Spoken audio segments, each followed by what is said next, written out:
Welcome to Strung Out, the podcast that looks at life through the lens of an artist. Your host is the artist, writer, and musician, Martin Lawrence McCormack. Now here's Marty. Here we are. Okay, let's take a sip. Good luck to us. Here we go. Hey. Welcome to Strung Out, and I have with me a Chicago legend. Even the dog. Capers, come here.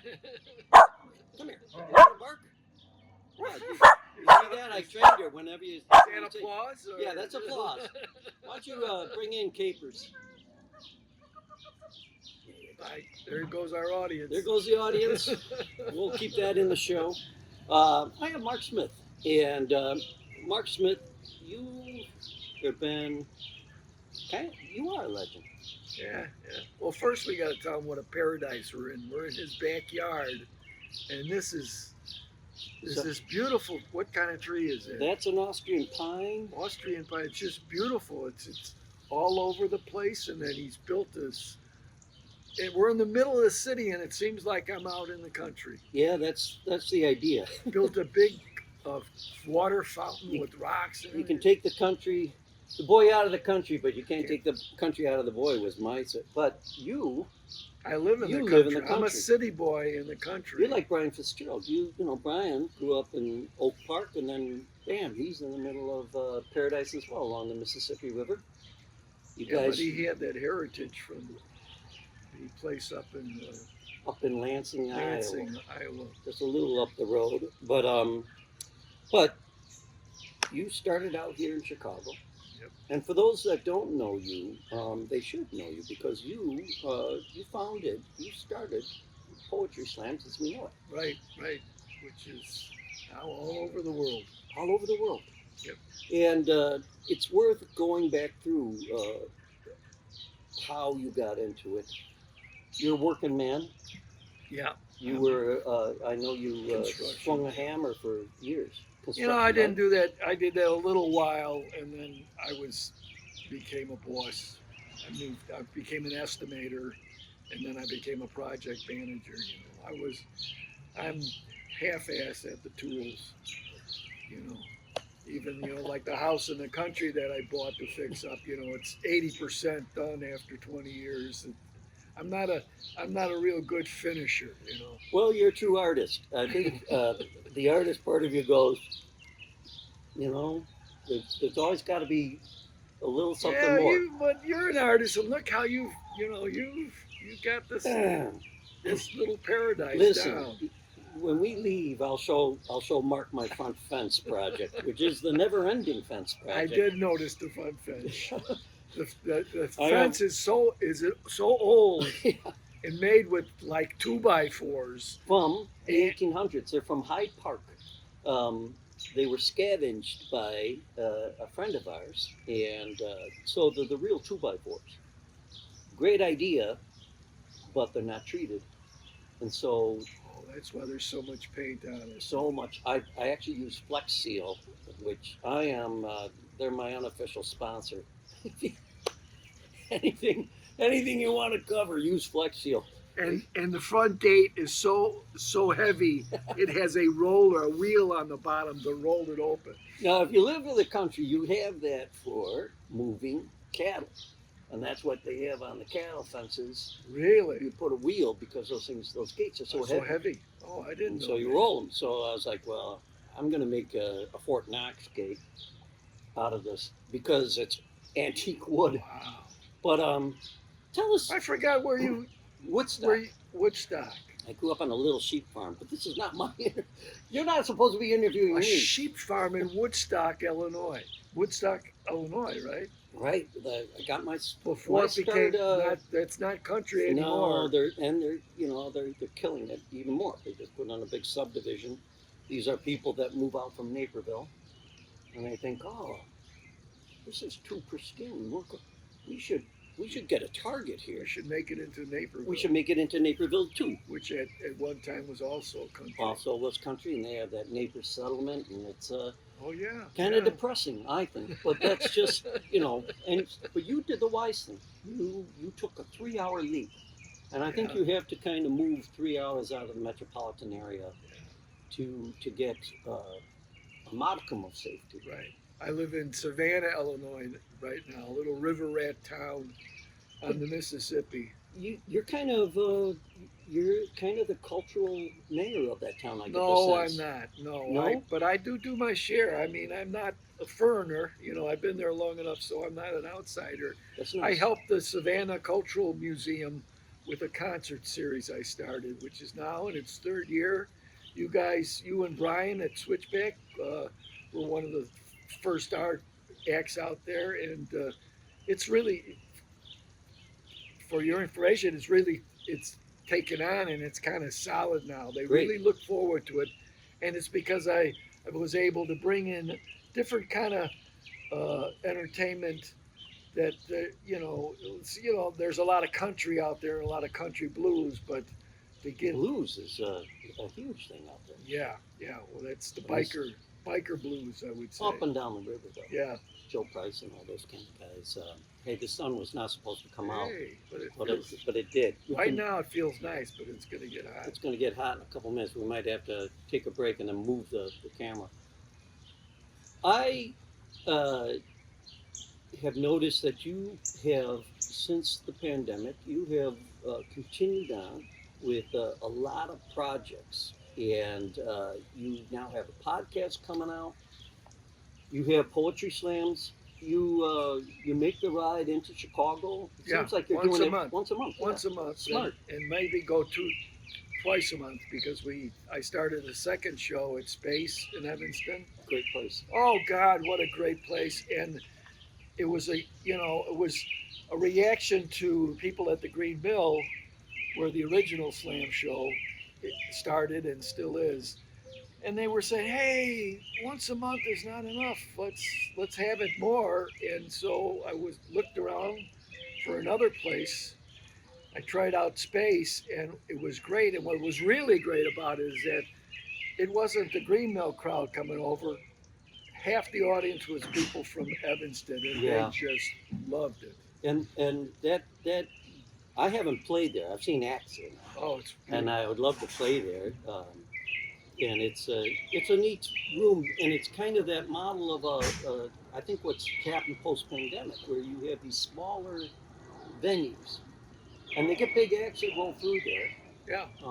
like John Hyatt, and that. Let's take a break. We're going to move this thing. Hey, want to show your support of Martin's artist endeavors? Buy Me a Coffee is an online site that makes supporting Marty easy. In just a few taps, you can make a payment of any amount, and no account is needed. You can also decide to become an ongoing supporter. Go to martinmccormack.com and click on the words Support Martin. Let's help Martin keep it all caffeinated.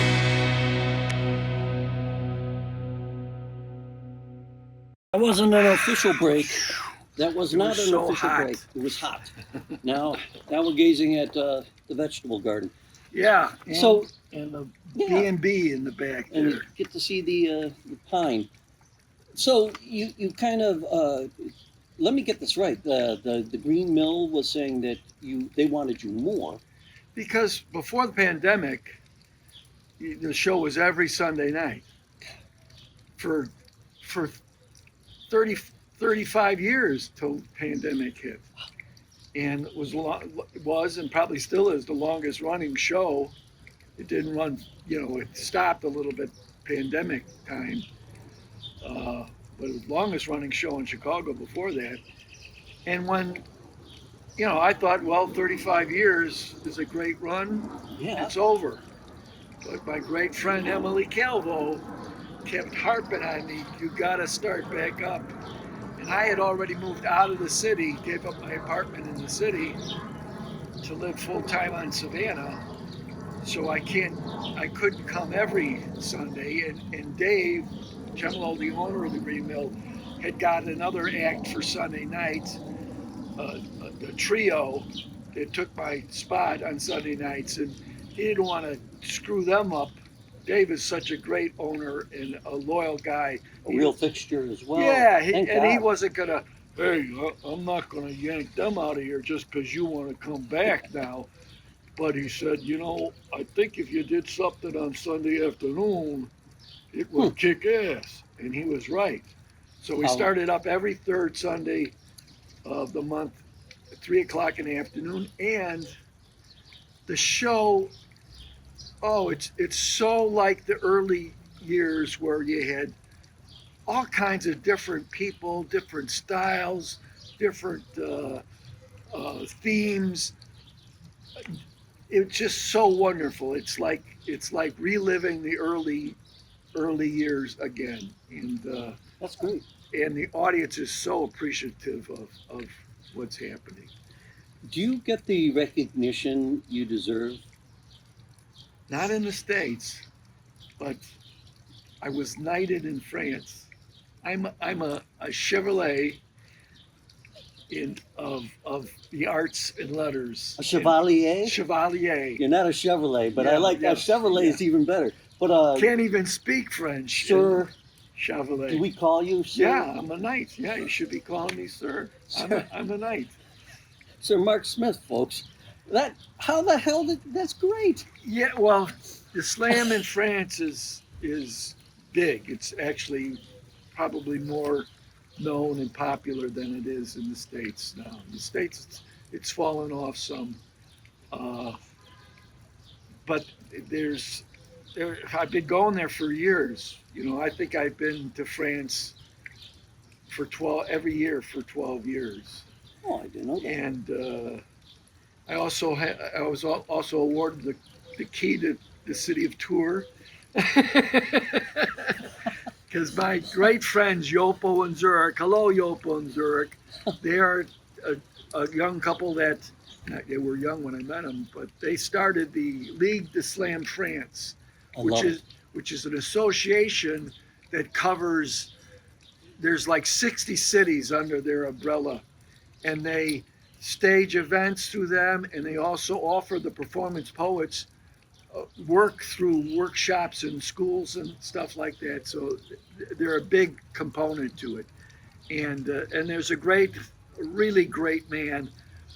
His stage name is Grand Corps Malade, the big sick one. He was a basketball player, and he got hurt in a swimming accident, a diving accident, I think, and got paralyzed. And part of his working out of that, when he could walk again, he walks with a cane. He started doing performing at one of the slams in Paris, a slam brought by King Bobo. I don't know, I forget what venue it's in. And he became very popular. And he had a young friend who was in the business of producing stuff. His friend became his producer. He started doing concerts. Concerts got bigger. His act was like you're walking into a cabaret or a tavern, and the piano's going. He works with a band. They're probably a jazz band, but they're all kinds of music. In the tradition of Chanson de France, like Jacques Brel era, and there's many other of those like Jacques Brel. Concerts got bigger and bigger. He's like going to if you go to the big rock concert things, they're that big now. And he's made several movies, first about his life, and then about young people who get exposed to art and that.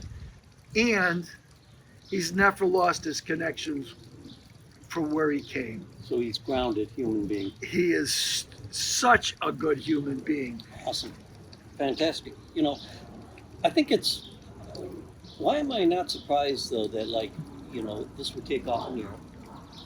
And here you are. Yeah. Is he still alive? Yeah. It's so typical of the artist. I mean, you invent something, you you know, it's as Al Rose says when they play my posthumous release. You know, and Right, it's a great right. song about how Right. everybody it'll sell millions, but Right, you're not right. around for it. Yeah. Let's have. Do you have a poem in Well, your back before you get pocket? to that, We have the- to take a break. oh, But, we have to do a yeah, break. but finish your point. You know. That's why I started a podcast like this, because Okay. so many of the young people around the world, Brazil, Portugal, and keep asking me, Mr. Smith, don't be offended, but we go online and we don't find that much information about you. And it's kind of because It's true. I didn't chronicle this stuff. We didn't, in Chicago, we just didn't chronicle. It was a little arrogant. I would say, oh, it's live. You got to be there. It was kind of a mistake. Well, that's the Chicago mentality. Yeah. You perform, and I always say, you know, this goes up into the ether. It's done. Yeah, right, You know, it's a work of art. Mm. right. I'm In not fact, I alone. always kind of felt uneasy having something filmed Yep. because I always felt like, oh, they're going to see me with all my flaws. Yeah, and there's a Shanking certain artistic flaw to that. Because there's a book about that. I think Peter Brook, the great director, wrote something about it. How when it kills it. It's you film it, and now that's it. You know, and it's repeated. It's like a candy bar. That's, Candy bar is not a great dessert. I mean, it's wonderful. We love it, but it's not like making a homemade pie. that's why I think most artists cannot read their poetry, cannot look at their art, and cannot listen to their albums. I mean, because you want to have that spark of creativity, that feeling like the best is yet to come, and Right. So once we're not going to listen to this podcast ever. we're never going to listen to this podcast. I think it's great you're doing the podcast because you get to a point in your life where you have accomplished so much.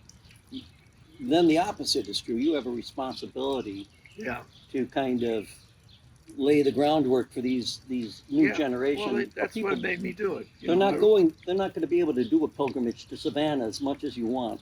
Right. And the people, other countries, I don't know how I think in America it doesn't happen like in these other countries, but they want to know the true root Yes, of something. especially American roots. I think there's a little bit of everybody tied into America. I mean, that might be a little presumptuous on my part, but French people like that, they can glean a little bit of ownership out of the fact that you are this guy in Savannah, Illinois, and you have this. You've been there to them. I think that's something that's kind of uniquely, maybe midwestern. I'll be even more parochial. In just the way the Chicago is never New York, so we always kind of had this attitude of well, if I can make it here, who cares where else it's happening? And I think in the European mindset that fascinates them. I really do think that's the case. Why Americans generally have done better overseas than in their own home turf, where a guy like you know. Yeah, I'm my own worst enemy with that kind of stuff because of that Chicago attitude where you don't want to make. It's embarrassing to make too much of a fuss about yourself. Right. We can't all be Billy Corgan.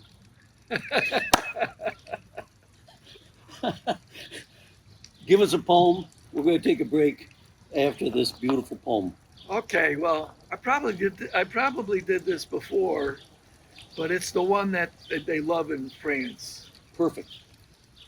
I think I did this on the last time. That's okay. Just shoot. If you need to kiss it, kiss it. If you need to kick it, kick it. If you need to scream it, scream it. But kiss it, kick it, scream it now. If you need to leave it, leave it. If you need to love it, love it. If you need to hold it, hold it. But leave it, love it, hold it now. If you need to squeeze it, squeeze it. If you need to spill it, spill it. If you need to tell the world you've got more to you than the world has as of yet allowed you to be, then be it. Tell it, spill it, squeeze it out of each instantaneous moment. Make the juice, the jive, the jazz, the jism, the mysticism that ism you. Grab at the moon and hold the stars hot inside your head. For now is all there ever was and all there ever will be.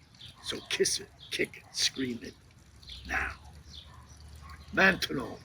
Beautiful. All right, we're with Sir Marc Smith, keeper of the key of the city of Tours, and we're on Strung Out. We'll be right back after this. All right, let me picture up. Yeah, you're looking great. Take a sip of coffee. I'm learning that now. You gotta kind of, when you're editing this crap. We're back with Marc Smith. What is the name of your podcast? Thru the Mill. I love it. Thru the Mill. Oh my and God. It's not just me. I'm doing it. Mark Eleveld, the author of the Spoken Word Revolution books, are two major texts about performance poetry, bestsellers through Source Books. He covers the history of not only slam but all the other spoken word genres too. He's what he's doing, what you're doing here, you know. So he's running the knobs and kind of. No, we haven't. We're working with Hugh and Tony from the Greenhouse Studios, and Haiku Joe from the Green Mill Slam. He records some of the sessions. You have a team. Too. Yeah. I have a dog. You have a team. I love it. That's great. And so you're going. You know, how are you enjoying it? Are you? At first I was like, oh, I'm gonna do it. And we put the first episode in, which was all his stuff about me that I've never told people about. Mm-hmm. And then I said, you know, I don't want this just to be about me. Let's do a guest. So Thru the Mill is that people that have come through the Green Mill show come into it. So the second or third episode, we interviewed Jean Howard, who was part of the Chicago Poetry Ensemble that I started at the very beginning. And she's gone on to do other things. So interviewed her. We interviewed we've got 4 episodes up. It's Thru the Mill, THRU, the Mill. It's on Spotify, Audible, all these things, probably where yours is at too. And we've got 4 episodes up. The 5th is coming up. We interviewed the Italian poet Eleonora Fisco from Italy, who's a big slam champion. And not only that, she's a scholar. She was here in town at the University of Chicago studying slam. And They teach slam at the University of Chicago? there's a program there. They teach it all over the world. They have programs in the academy that are.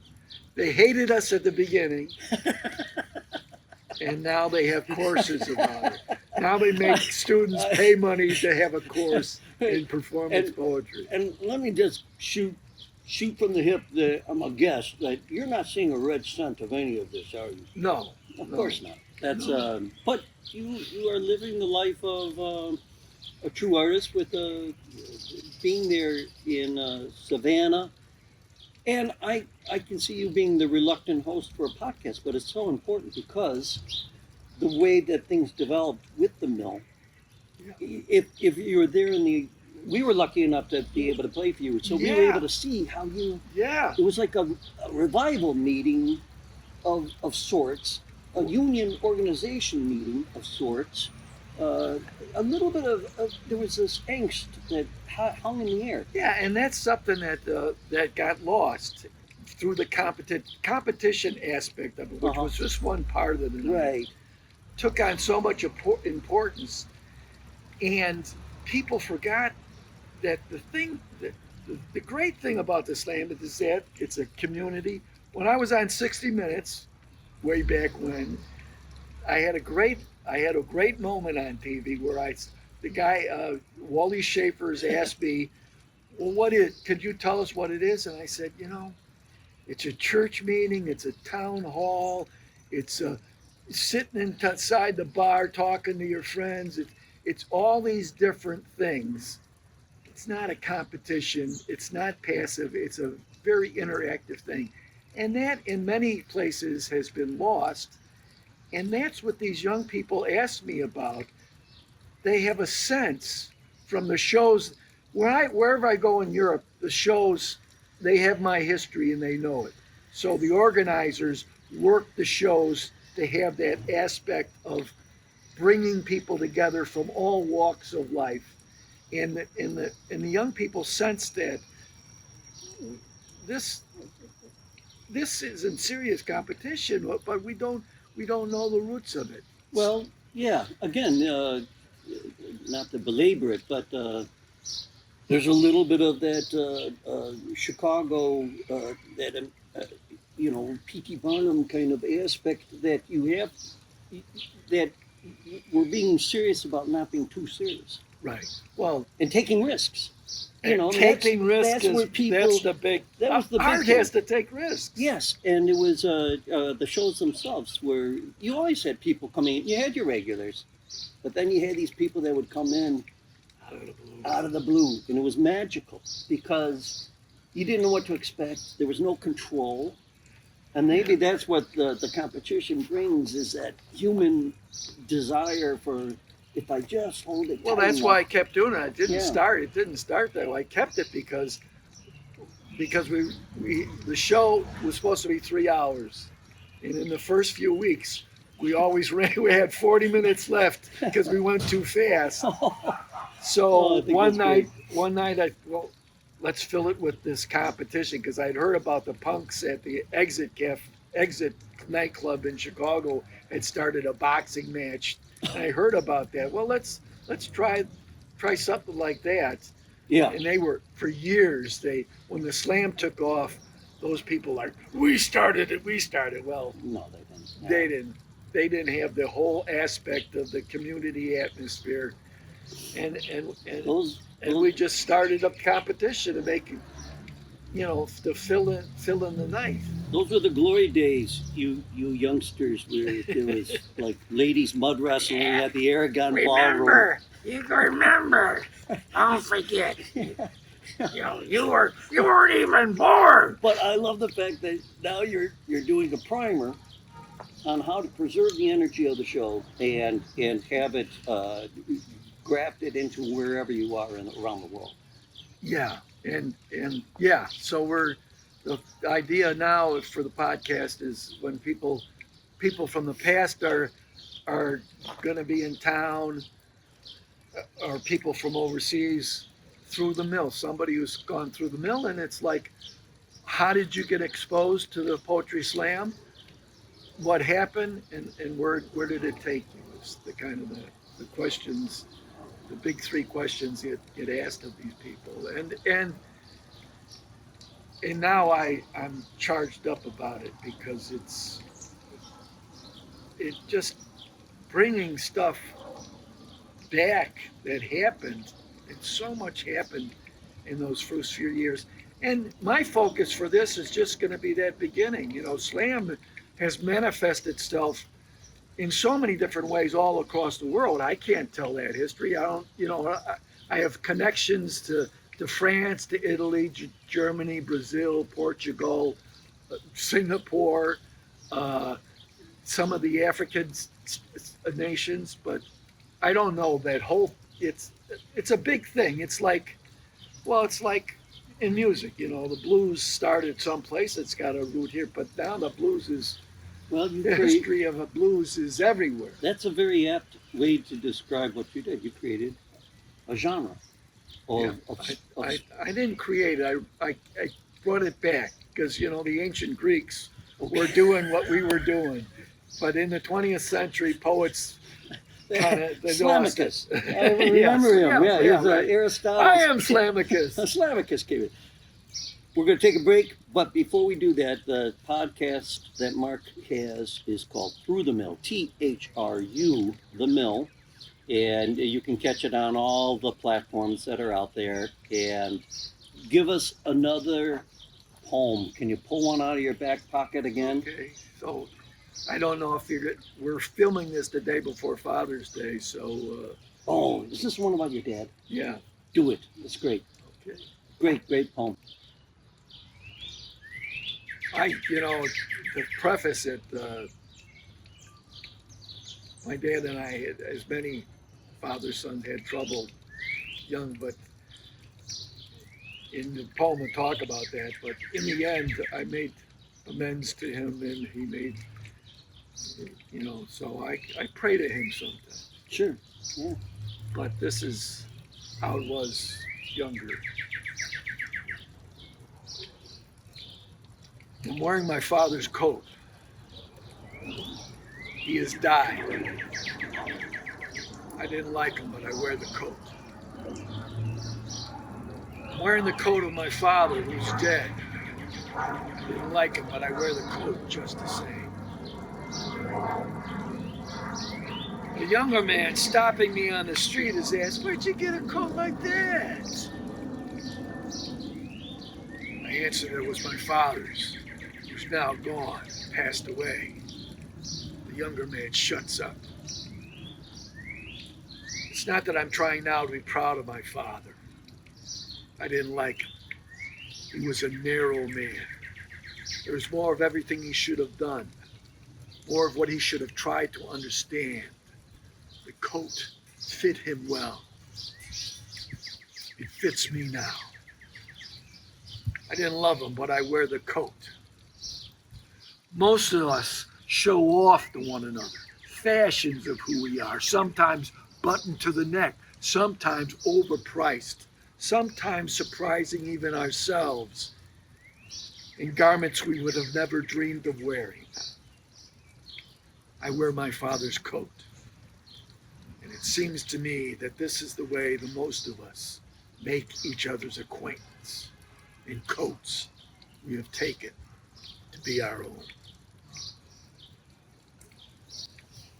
We'll be back with Marc Smith after this little break. You're on Strung Out.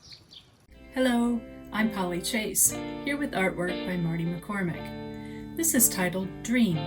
It's an 8x10 pen and ink drawing. Be lovely in an office or child's room, anywhere you need inspiration to let go and see where your dreams can take you.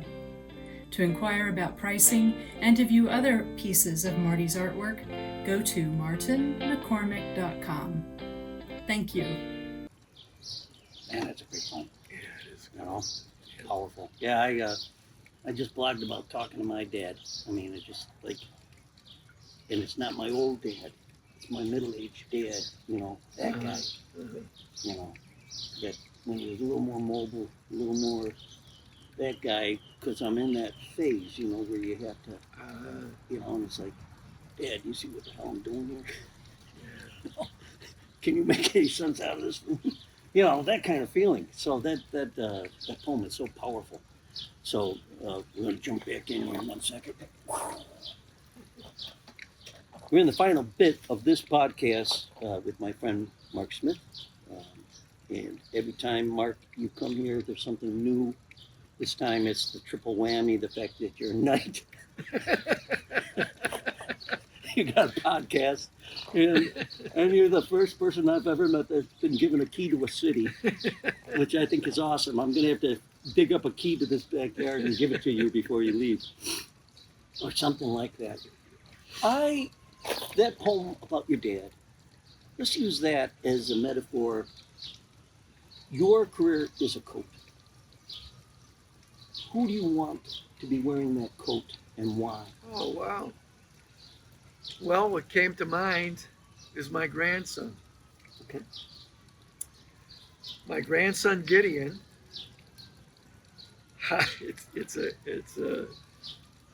It's kind of a funny story. So when he was young, like maybe 12 or so, he wanted to be a comedian. And his mother was encouraging him or helping him with that. And he went to, they lived in Schererville at that time in Indiana. And he went to, there was a family festival or something in the park out there, and they had a open mic. And he went out to this open mic and did his comedy routine. Maybe 100 people there. It's great. Nobody laughed. Oh God. So then, when he's 17 or 18 now, but when he was 15 or 16, after the COVID, after we started the afternoon show at the Green Mill after COVID, he started coming with me, and he comes and he wants to do a poem, and I'm thinking, oh my God, he's a natural. He got up there and did very well, and he started coming every week. And he was so good at, like most of us in the slam from the early days at the Get Me High, where things really started, and the Green Mill. Everybody learned on the spot. It wasn't like we had a teacher telling us what to do. We were learning from what other people did, and he drinks it all in. He also has, and you will understand this, he has a sense of the audience. He knows when he's connecting to the audience. Performers have to know that. Otherwise, we've seen so many up there that go and go and go, and they're crashing, and they don't even know it. But merely they tumble along. Right. Right. And Wow. it's funny, one of the things he does is, because he usually sits pretty close to me when we're doing the show, and somebody will be up there and go on too long, and you go, Grandpa, he should have ended that of three verses before that. Oh God, so he's got the gift. He's got the gift. He's got better and better. I don't know that he certainly has helped him. He wants to be a person that helps other people. That's kind of his career. Maybe psychology, social, a counselor type thing. That's where he wants to go. But it's certainly learning performance poetry helps in any field where you have to talk to people. And maybe that's the one element we left out in the mix of what a slam is that group therapy. Gathering of people where you I wouldn't call it therapy. I mean, it's something that we really need now in our society. There's a guy, the guy I listen to for all my news and political talk is Michael Smerconish. Oh, Smerconish, yes. And he has this project going, Mingle Project, which is talking about that we have to all get together in one room together and share ideas. The show was, certainly for me it was therapy, those early poems I did. I had to get the demons out, but I think all artists have to get the demons out of themselves first. But the show, the audience is not there for therapy. They're there to share ideas that are different from their own. And that mingling thing that Smerconish is talking about, that's exactly what's happening at the Green Mill every Sunday night. It's like you said, a town hall, but it's also a kind of a spiritual connection that people feel their spirits enlivened by just having the mix of all these different people. They walk out of there different. And that's what art's supposed to do. If art doesn't shift you somehow, you're just what they used to criticize the slam for. You're just entertainment. Well, yeah, the performance poetry is entertaining, but it also affects. It gets deep inside you. So that I think my coat goes to Mark Eleveld, who I talked about earlier. He's gonna probably write a biography after I'm dead. He's gonna get most of my papers. And Yopo and Zurich in France also, I would say part of the coat goes to them, because they're they're like family. Well, maybe this will inspire you to write that poem. Where my coat, where Oh, Michael, that's where you're going at. where you have to give your coat. Oh, that's interesting. Who you want, not to put you on the spot, and you don't have to write it here, but It's a thought. I want to thank you for once again coming here, and it's always just amazing to hear where you're at. Well, For me, I think you represent one of the true artists. I feel that I've met in my lifetime, where you're unadulterated. And because I don't have that much. I didn't monopolize on it. well, I'm not a fucking capitalist. well, and that's probably a good thing. Oh, it is. I mean, yeah, I have no regrets with that. I do. Sometimes it's not the money, that's not part of it, but you do feel bad when you're slighted. Anybody feels bad when they're slighted, but it doesn't get to me that much. It used to really bother me, but I've kind of grown out of that because I know so many people over the years. So many people have done so much, hardly remembered.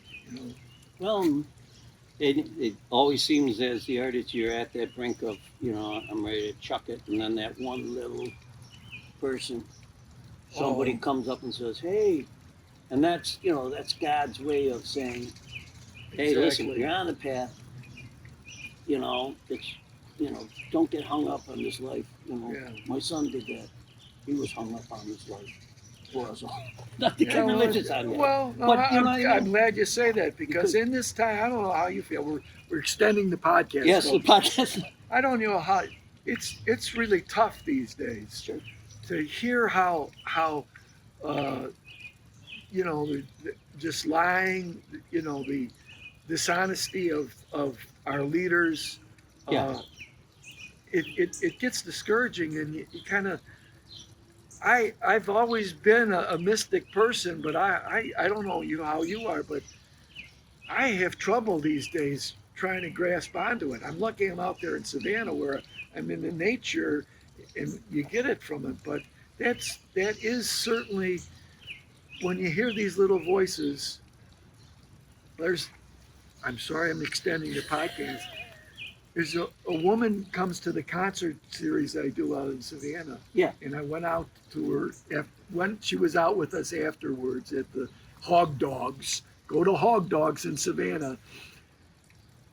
And she wrote this poem about me. She had watched me and was like, and she saw me pulling out my flip phone because I don't have a regular phone. They're coming back. And she likened me to the conductor on a train, how she watched me working the show the whole time, and she said, I know exactly what you're doing.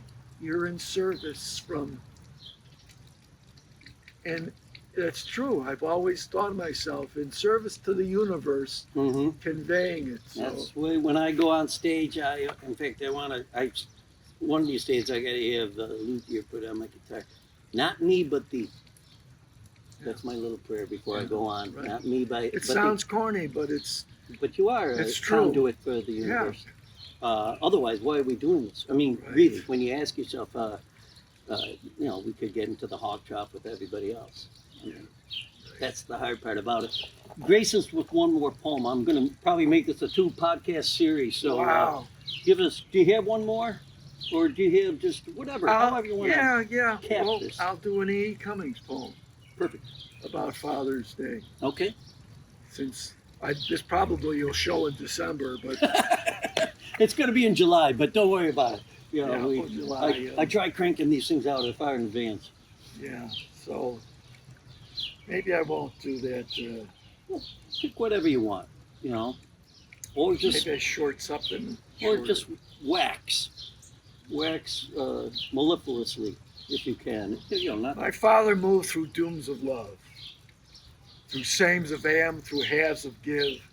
Singing each morning out of each night, my father moved through depths of height. This motionless, forgetful wear turned at his glance to shining here, that if so timid air is firm, under his eyes would stir and squirm, newly as from unburied witch the first something floats. His April touch drove sleeping selves to swarm their fate, woke dreamers to their ghostly roots, and should some lie completely weep, my father's fingers brought her sleep. Vainly no lawless voice might cry, for he could feel the mountains grow. That's enough because I can't remember the rest. Good enough. I love it. I love it. Folks, Marc Smith, and as always, we're going to have to get you back. Of course. All right, and keep the progress report going on you. Be safe with your 3-hour commute back and forth. And all you guys, thank you for watching this and listening to it. And we'll be back next week with something else. So that's it for now. Bye-bye. Thank you for listening. For more information about this show or a transcript, visit martinmccormack.com. While there, sign up for our newsletter. See you next time on Strung Out.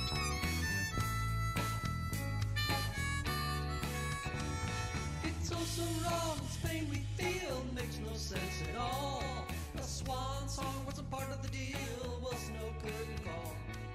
Given no choice, given no step.